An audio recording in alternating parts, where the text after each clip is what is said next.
Welcome to the Motoring Podcast, your weekly discussion of motoring news. This is episode 545 on Tuesday, the 3rd of October, 2023.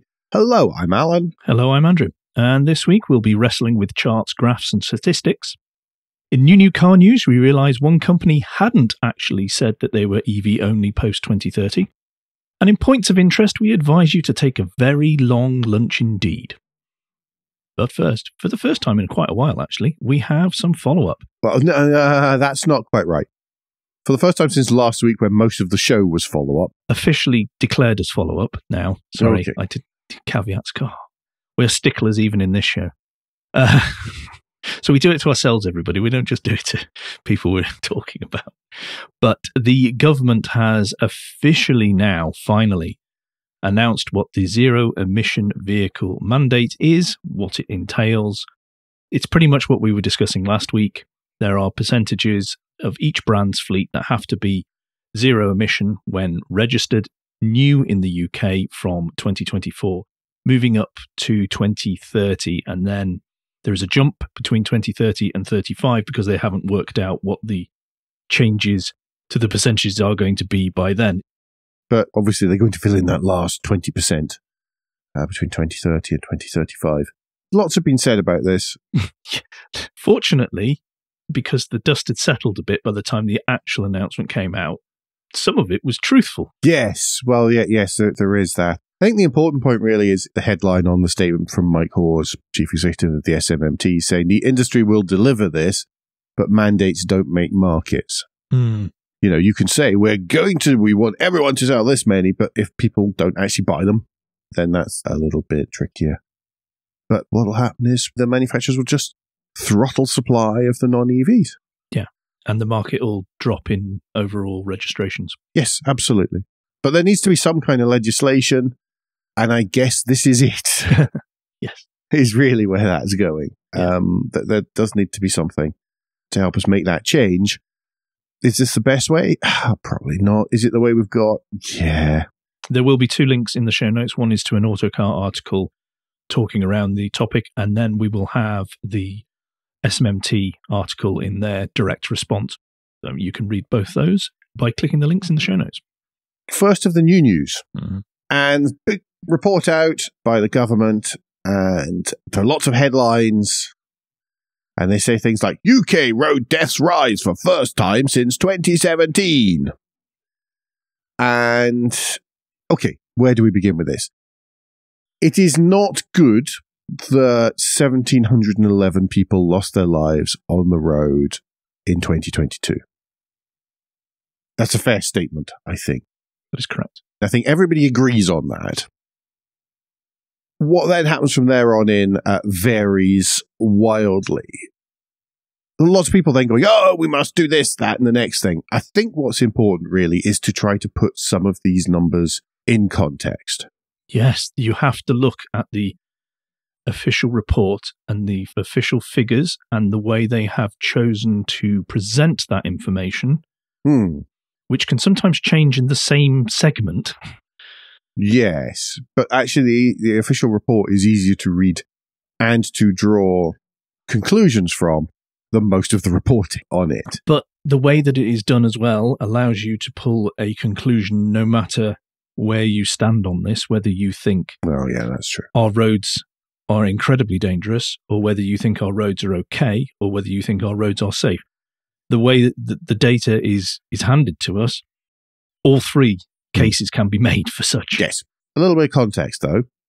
The report mostly relates back, most of the discussion is relating back to 2019. So it compares 2022 to 2019 because that's the last time that traffic and miles driven were roughly comparable. Yeah. Or were normal. But for the other years in between, it's not really comparable because, of course, there were like 3 months of lockdown and people not on the roads and all these kinds of things. Generally speaking, compared to 2019, there's a reduction in casualties and fatalities of all these kinds of things. A little bit more when it comes to other vehicle occupants. There's a 4% increase for motorbikes. There's those sorts of things going on. So there is a bit of a variance there. but it's still most of the same or better. And that's basically like that across the board. There is a lot of shouting and screaming and saying that this is terrible. What is the government doing about it? And other things like that. And partly, to be honest, I'm not sure that the government can do anything about it. I don't really think it's a government problem. Well, one thing that was pointed out, actually, on that, one thing that was pointed out, which did feel like it made a lot of sense, actually, is that if at the very start of this chart 1 talks about the reported road fatalities from 1979 to 2022. Yes. And it shows quite a drop between 82 and nearly 2000. That's when the government was running educational infomercials about road safety. Yeah, click every trip and all that stuff. And then that stopped and we plateaued a bit, works. But then we dropped again, which I don't know why that was. That's maybe something they could do to help. It's very difficult in today with the way that people get very emotional about the nanny state and things, how they produce that, but I still think it can be done. Yes, yeah, I think so. That's a really good point, actually. And it's fairly inexpensive as well. It is, actually, yeah. So one of the things I think, and you can target far more than maybe you used to be able to, YouTube campaigns and all these kind of things. One of the things that I find is very interesting was the international comparisons table. Lots of hullabaloo, lots of noise, and then you think, well, okay, let's look at this in the context of the rest of the world. And of course, no fatalities, injuries, etc. are good, by the way. Let's try to have fewer. And we come in at joint 4th, I think, in the world. Ahead of us are such heavily populated countries as Norway, Sweden, and Iceland. Japan and Denmark and the UK, we are all the same at 26 road fatalities per million population. And then you've got Switzerland, Northern Ireland, Irish Republic, Germany, Finland, etc. Places like France, quite far down with 48. Alan, who's at the bottom? But right at the bottom of the table, below, by the way, Bulgaria, Serbia, and Romania, by a significant margin, is the United States of America.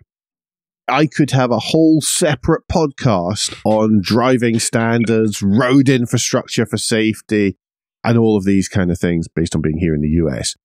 What I want to point out is we're pretty good at road safety. We could still be better. Yes. But screaming and shouting ain't going to do much. We're at the stage where it's to do with education. It's to do with infrastructure. It's to do with even the countryside. On that front, I was particularly interested to note that the type of road and the incidents there. And it turns out motorways are by far the safest roads for all types. If you've ever done a road safety, a road safety course? Yeah, a speed awareness course. They do point out, actually, that urban roads are by far the most dangerous. It's almost as though those who were talking about smart motorways were lying. Yeah. Motorways, by the way, down 47%. Casualties down 47% from 2012, over 10 years, down 17% from 2019. Rural roads down 39% from 2012, down 6% from 2019. Urban roads down 29% from 2012, down 8% from 2019, but still urban roads, 750 casualties per billion miles travelled. Rural roads, 306, and motorways, 78. And they still say that the most dangerous part of flying is driving to the airport, possibly in the US. There's lots of stuff there. It's actually a very, I mean, as Andrew says, there are lies, damn lies, and statistics. You can slice these whichever way you want. If you go and read these, it is a very good document. There is lots and lots of information. Right down to proportion of car occupant fatalities not wearing the seatbelts. And also whether an area is deprived or not, and the number of incidents in those. I mean, it's really fascinating stuff. However, you have to go in with your spidey senses on full and really pay attention to what the information it is they're talking about and how they are trying to present it. Yeah. Otherwise, you could get the wrong end of the stick here. Just one quick one, though. Wearing a seatbelt, 21% of all car occupant fatalities, the people in the cars were not wearing their seatbelts. 21%. Do wear your seatbelt, click every trip, etc. As I say, The education stuff works because I remember that 40 years later. Interestingly, just to round this out, they've got the e-scooter one. Oh, right. They're going to have to make a new line. They are, yes. So there was 12 people killed associated with e-scooter use last year. 11 were the e-scooters and 1 pedestrian. There was 356 e-scooter users seriously injured, 782 slightly injured. Given the noise...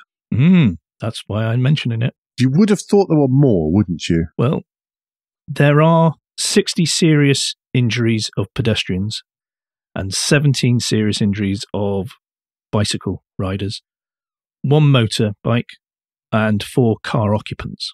As a result of e-scooters, am I missing that one? As a result of an e-scooter incident. Okay. That's much higher. Yes. It shows that something needs to be done, but is completely banning and screaming that they're awful and it's all hooligans the right thing? I'm not so sure. It's the what percentage are on their own of that compared to higher. Yeah. There are stratifications within that as well. Yes, as with all these things, there is nuance in there, although you would find it hard to believe sometimes. Anyway, enough of statistics. I'm going to move us on to Aston Martin. Yes. And Utree, the most unfortunate conglomerate, has taken a larger share of Aston Martin now. They have gone up 3.27% to 26.23% overall of Aston Martin shares. Don't forget, they're followed by Saudi Arabia's Public Investment Fund and Geely. Just a quick one there. Motor dealership group Pendragon has reported record profits recently. They made £36.7 million in the first 6 months of the year on a revenue of £2.09 billion. Wow. Yeah, exactly. As a result, people are trying to take them over. They want a slice of that.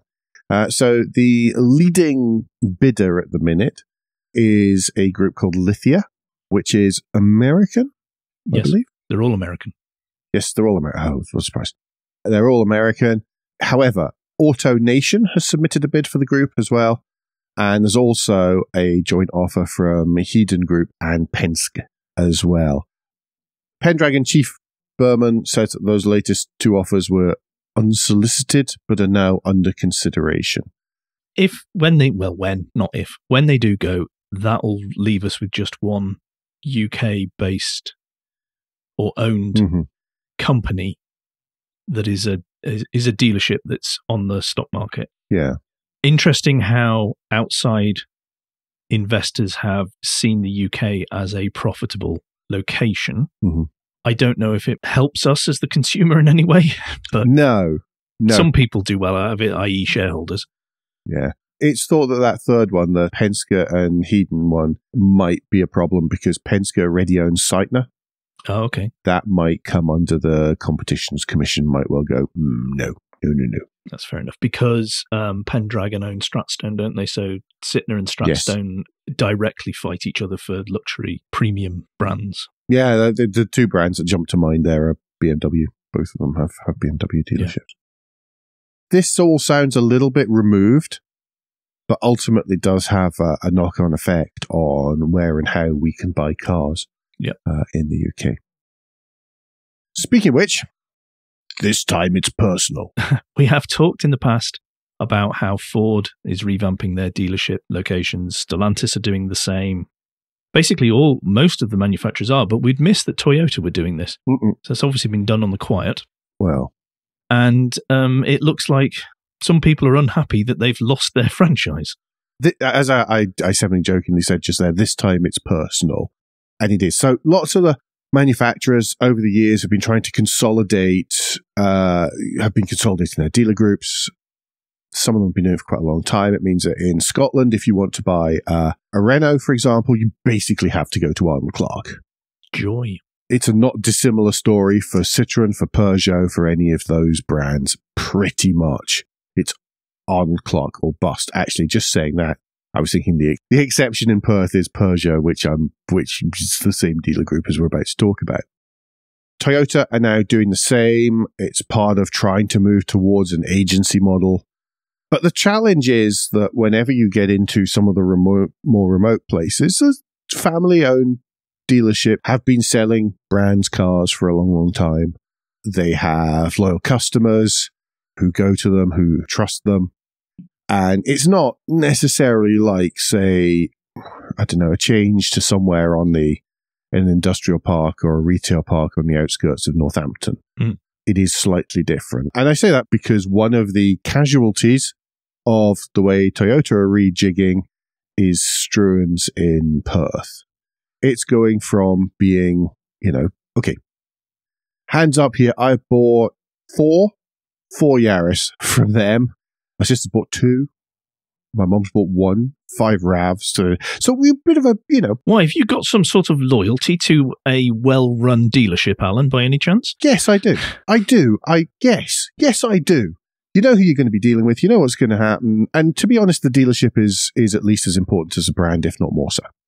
And that's the same there, by the way. I did throw one for Rocky and Mazda in Corby in the same kind of way. I'd heard rumours of this about 6 months ago, and then mutterings until an email went out to my mum a few weeks ago saying, as of November, we're not going to be selling Toyota anymore. But this one was just whipped out from underneath them. It seems that it was just we're going to revoke your franchise. Yeah, it's discussed in the article that we've got linked in the show notes. After 40 years. So this stuff is all covered in the article from AM Online. It's going to East and Western, who aren't the worst motor group in the world. But again, it's a consolidation. That means if you're in the east of Scotland, then basically you have to buy from East and Western Group. If you're in the west of Scotland, then it's Macklin Motors, which is part of Virtue. It's this consolidation, this loss of the smaller, trusted dealership, especially in Scotland. It's even more so in Scotland because you basically got Arnold Clark bought everything up. I mean, they did the same. Mercedes-Benz did the same, it's probably about 15 years ago, I suppose. But they did the same. They went from Dixon's to what's now basically part of Arnold Clark. And this constant consolidation. And buyers are losing choice. And they're losing the ability to go and buy from somewhere else within a reasonable distance or within a reasonable time of them. Yeah, but so many are going to agency model anyway that that choice is being removed at a more fundamental level. It's not just that, it's the after-sales service and all that stuff, which doesn't matter whether you're on the agency model or not. It's not just the buying. It's the rest of it. No, I know. I bought GRMN. There was nothing that the chaps at Struan could do about the price or anything like that. It was a setup. This is how much it's going to cost. This is it. And I'm sure that they got a decent cut out of that. Oh, yeah, but that's why you went back for double-figure cars across your family. Yeah. That's just Yaris alone. One of them was bought in France. It was bought somewhere else. It's just, it's the fact that it's very close to home and it's somewhere I use and trust. Really makes it sink in. But I think it's symptomatic of a wider thing across. It's been going on for a while. I think it's symptomatic of a wider thing across the whole car dealership world, and that's how we end up with these massive conglomerates. Your Arnold Clarks, your Pendragons, your all these. There's a lot that we've just been talking about. Yeah. Shall I get down off my somewhat? By the way, it says here, has left staff at the Scottish car dealer group Struans devastated and very disappointed. I'm certainly very disappointed and quite sad. I wouldn't say I'm devastated. That would be a little bit local newspaper. But yeah, I'm really quite sad about that. Yep. Very, actually sad. Let's move away from that and take us to Volkswagen, Alan. Volkswagen have hired someone new. Yes. A non-middle-aged white German man from within Volkswagen has been employed by Volkswagen in a senior position. Amazing. Yes, well, that's not the case. So this is Sanjay Lal, veteran of both Rivian and Tesla, has been hired to lead the new software-defined vehicle hub at CARIAD. Yes, I know, but if you're going to attract these people, you've got to give them a nice... Yes. Yeah, it's a showy-offy title and hub and stuff, but he has 25 years of automotive software. When it comes to Tesla, the software is not seen as the issue. It is still seen as amongst the top in the industry. It is definitely seen as one of the better parts of a Tesla ownership. yes, some of the stuff it's been made to do, I'm sure Mr. Lal just rolled his eyes and made the indicators make farty noises instead of traditional clicks and all that kind of thing. But he's someone who comes with a very, I think it would be hard to think of someone with a stronger CV in this area than him. Whether or not he's allowed to get on with it and do it is obviously a different matter. He may well find the Volkswagen management style is very different from the one person at the top says this, so we do it type approach, which he's probably more familiar with. And also then how ultimately it integrates with everything else in the vehicle may well work a different way. But I would think that as long as Volkswagen let him get on with it and give him the space to do his job well, then he is the best person they could have chosen for this. But in announcing this, VW demonstrated once again they do not understand automotive software and safety critical systems, because they are talking openly about software needs to be developed more quickly and with less development time and the hardware built around it. Agile. A quote from Oliver Bloom is, "Speed is the new imperative to stay competitive." I don't want to hear that when you're making me safety critical software. At least he didn't say fail fast. Yeah. Yeah. That has no place anywhere near safety critical software. It is ridiculous. And please somebody teach the senior members of automotive brands the importance of it. I was talking to one of our listeners last week and they were at a automotive software conference. It's like a phone. They were at funny that was mentioned. They were at an automotive software conference and they were talking to the engineers and the people who are being tasked with making whatever flight of fantasy become real. And they are as equally frustrated as we are that we express on this show often. And it's so often it is senior management and marketing who get involved and say and just refuse to try and understand because that's somebody else's thing, and then therefore come out with stupid comments like this that undermine everything. The appearance of speed. Sorry. Yeah, the appearance of speed is the thing. So just push out stuff, even if it's little bits, but people feel they're getting the latest. Yeah. Good luck to everybody at CARIAD. Peter Bosch has got his hands really full, particularly with statements like that from above. Half the time, his job will be managing above rather than below. I'm sure. But I hope Volkswagen get this sorted, because I don't want any car company to have bad software, bad cars. It lets the whole industry down. It does. Absolutely does. Andrew, next up is you with some fleet data. Woo! Yes. Well, a while ago, Emission Analytics put out a report saying that electric vehicles, due to their weight and size, are likely to wear through their tyres more readily than an internal combustion engine equivalent. This caused a lot of furore amongst some of the EV fundamentalists who came back and said, no, you've only looked at the worst possible case. It's not true at all. Well, we're now actually starting to get real, actual facts to back this up too, from people actually on the roads. Fleet data is now coming in that EV tyres are lasting around 6,350 miles fewer than petrol or diesel. This is from companies who are controlling their own vehicles on the road with their own staff driving them, and they are noticing when they have to change the tyres on their vehicles.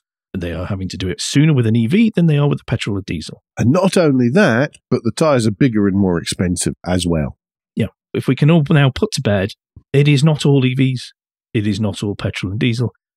There are obviously nuances in this which always gets lost, but it is looking that EVs are generally causing a bit of a problem for fleets, that they now have to factor that into things. This adds another layer when a fleet is looking at revamping their vehicles.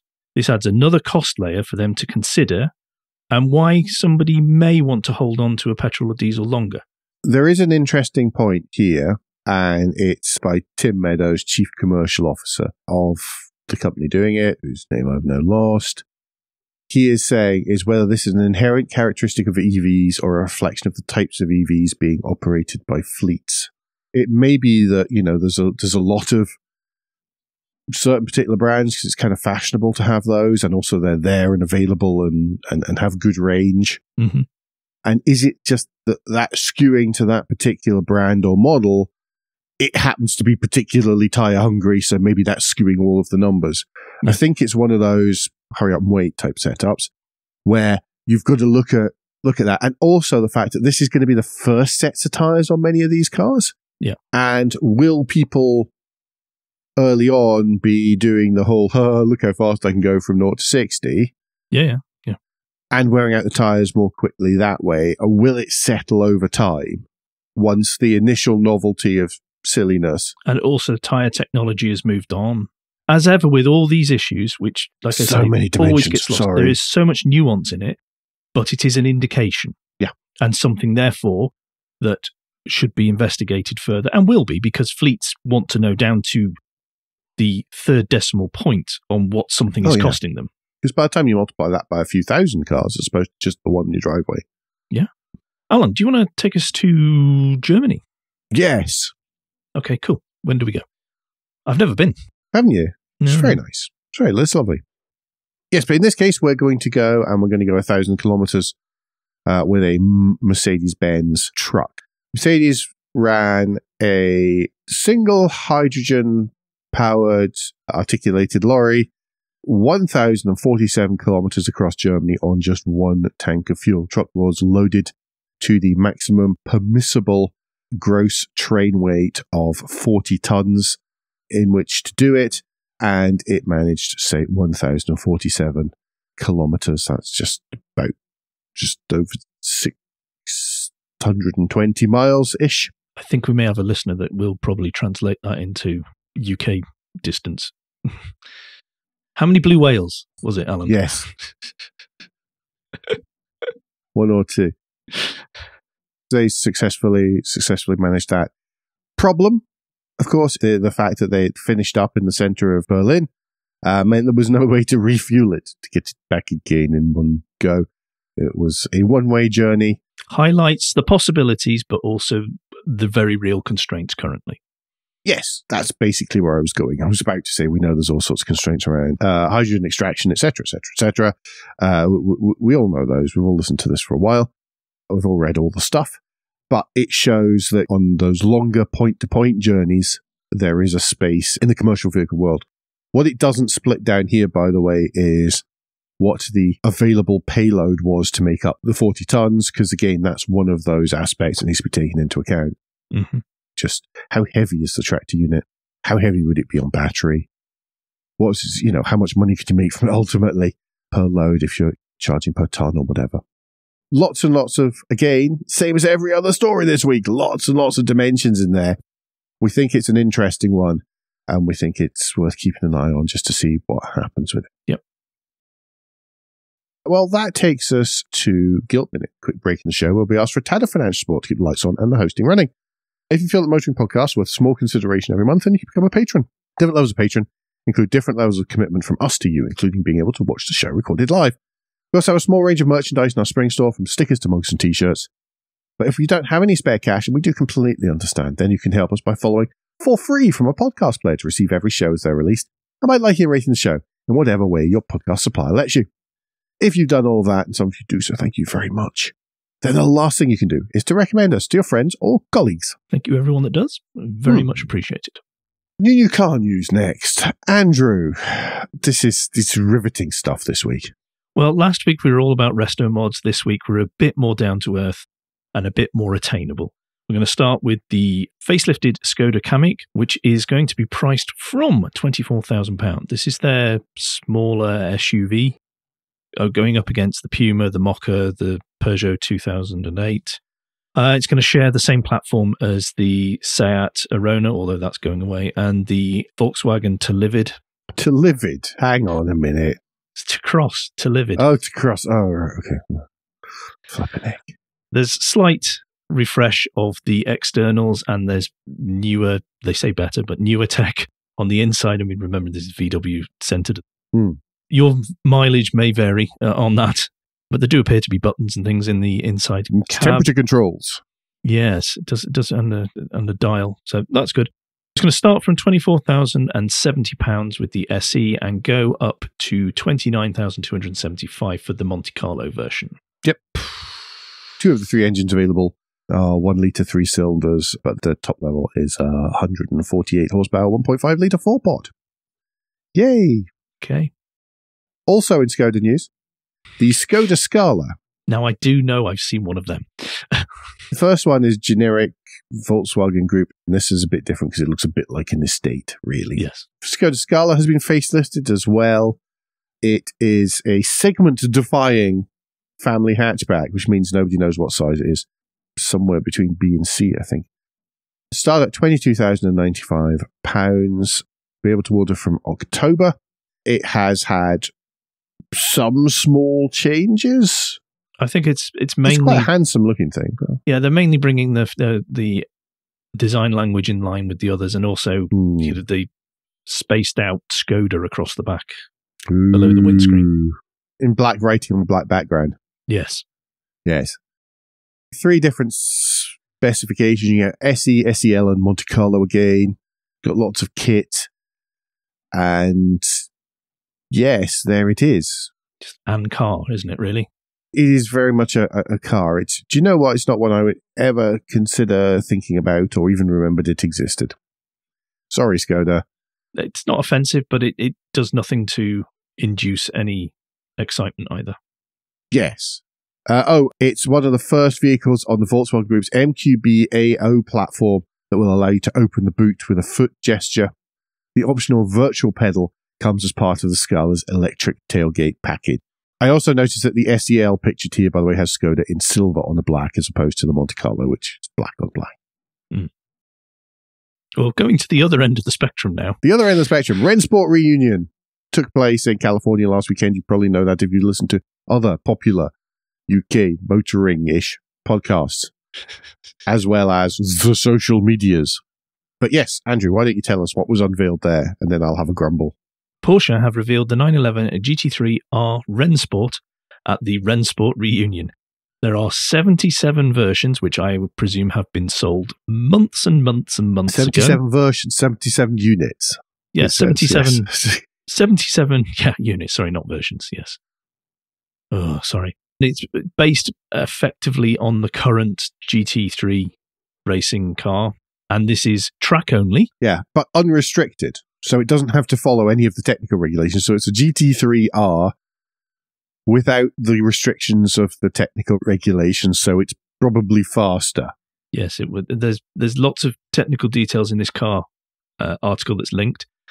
And Porsche has quoted prices €950,000 or just over $1 million. Okay. You'd only buy one of those if you've already got a collection of Porsche. Yeah. A collection of significant Porsche. And you haven't flipped any. And you haven't flipped them. And you've generally not been a bit of a prat. They will all have gone. And if you're in that kind of marketplace, if you're in that kind of space, then you can afford that and go, okay, we'll add that one to the collection for a little bit. Mm-hmm. Maybe sell off one of the others, but we'll add this one to the collection for a little while. Actually, it does say, when you were talking about it, it's probably quicker. In 6th gear, at 9,000 RPM, it is 12 mile an hour higher than the race car. Top speed is, yeah, quite impressive. It's also come to my attention, after last week's grumble about retro-modded Porsches, that one group was showing off at Rennsport Reunion a retro-modded 959. No, everybody, nothing is sacred. Supposedly the chap doing it, they've done stuff like removing the hydraulic suspension system and things, which supposedly was a marketing thing, not an engineering thing. Oh, okay. And sort of then removed all the various panels and all that kind of stuff. Get rid of the side indicator repeaters. And supposedly it was pointed out that the headliner was not Alcantara. The headliner was actual suede. Not Alcantara, actual suede. Ooh. It does actually sound quite nice, to be honest. But when your base car is a 959, this is really going to be a few existing owners updating the cars they already own. The curious question is whether then that update is worth more than the original spec car or whether the original spec car is still worth more. Mm-hmm. But I suppose that depends how many people decide to do this kind of thing. Yep. Do you want to take us to a car company who we thought had already told us that they were going to be EV only, but it turns out they didn't? Yes, Nissan have announced that they will only launch electric cars in Europe from now on, and we'll see sales of all the combustion engine cars in Europe from 2030. Like yourself, I kind of thought this was already a statement. I thought this was already been announced. This was something that was going to happen. I've been thinking about this, and I reckon most of the announcements were happening when they were still busily fighting with Renault, so they were a little bit distracted. What you mean is fighting with themselves? Yes. And then it goes, the Japanese, according to Autocar here, and it's Nick Gibbs, who's not a fool, you know? He goes, the Japanese company's surprise announcement. It was like, really? I thought it would already been announced. But maybe we've just read too many of those announcements, and that's what the problem is. Yeah, I think that's probably the truth. Yes. So really, current EVs, if you are desperate for a Nissan EV, you can get a Leaf, or you can get the Ariya, which has some of the most repulsive alloy wheels on sale right at the moment. Did you see the Peugeot? Yeah, with the slashy asymmetric jobs. Yeah, I wanted to ask what you thought of those. I felt you'd probably like them. I like that they have made it from the concept scribble into production. Do I actually like them? I wouldn't have them through choice. Mm-hmm. Okay. Yeah. I'm going to take us into points of interest then. Yay! And I'm going to start with a lunchtime watch. Brace yourselves. Either make use of the pause button for all those people who think they have to sit and watch stroke listen to something all in one go. Make use of the pause button, or give yourself the luxury of a long lunchtime if you're going to watch this video. Decide to take a French lunch. Because it's an hour and 23 minutes long and 11 seconds. And it's from Soup Classic Motoring, and it's talking about, it's basically showing the restoration of a family car that was, as it says in the description, he was going to go to the scrap heap. It had real big rust issues.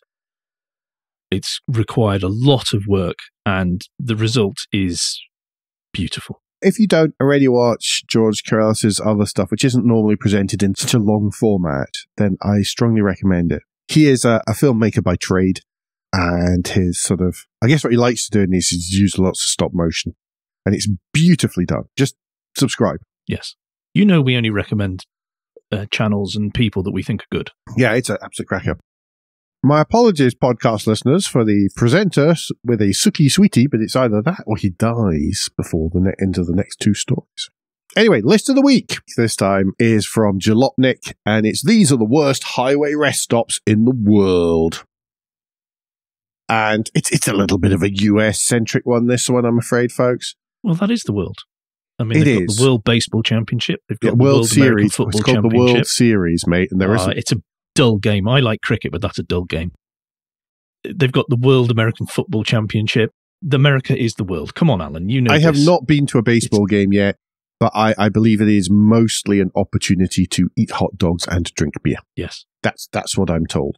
So it is a bit US-centric. By the way, we're always open to suggestions of good lists of the week. It is the hardest. At the moment, it is the hardest. Well, you said last week slot. that the And Finally was the hardest.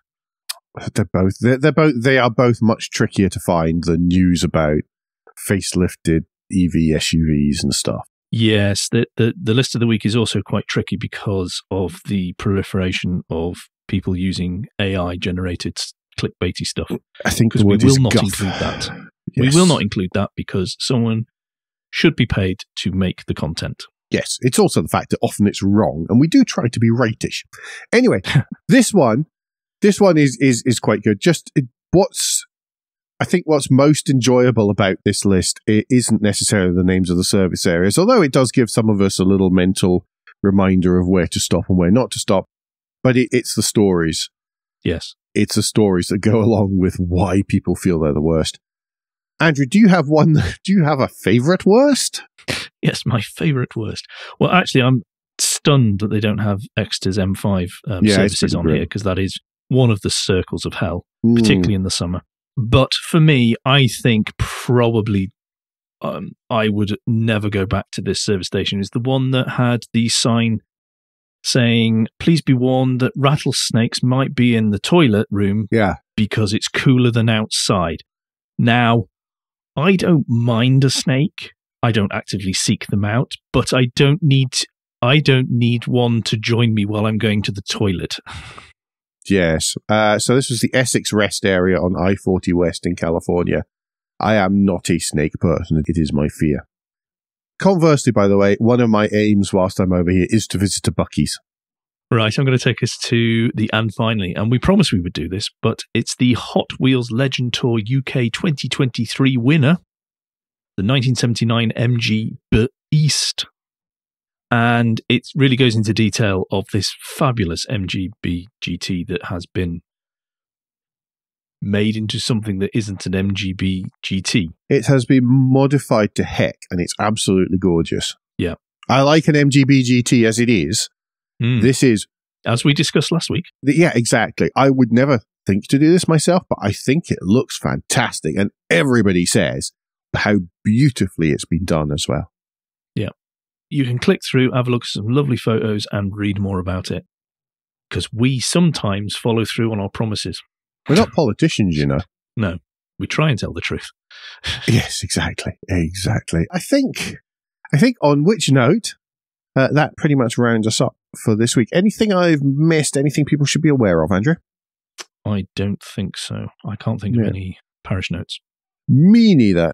All that's left really is for me to remind you that between now and next week, you can give us any feedback and share your thoughts with the show at Motoring Podcast on Twitter and Instagram, on Facebook, and on the contact page at motoringpodcast.com, the hub of all our activities. Remember, you can support us financially via Patreon, and please leave a review and rating on Apple Podcasts or however your podcast app lets you do such a thing. Andrew, what's the best way to get in touch with you? Best way to get in touch with me is either via Twitter or Mastodon. If you search for Crack Windscreen, you'll find me there. And Alan, if people would like to know more about what other rest stops you would like to visit whilst living in the US of A, what's the best way for them to ask you personally? You can ask me personally via all the established social medias, as well as Blue Sky, which I'm quite enjoying, to be honest, as a ex-Twitter replacement. In all cases, I'm at AJP Bradley. That's Bradley. We'll be back very soon, but until then, I've been Alan Bradley. I've been Andrew Clues. And safe motoring.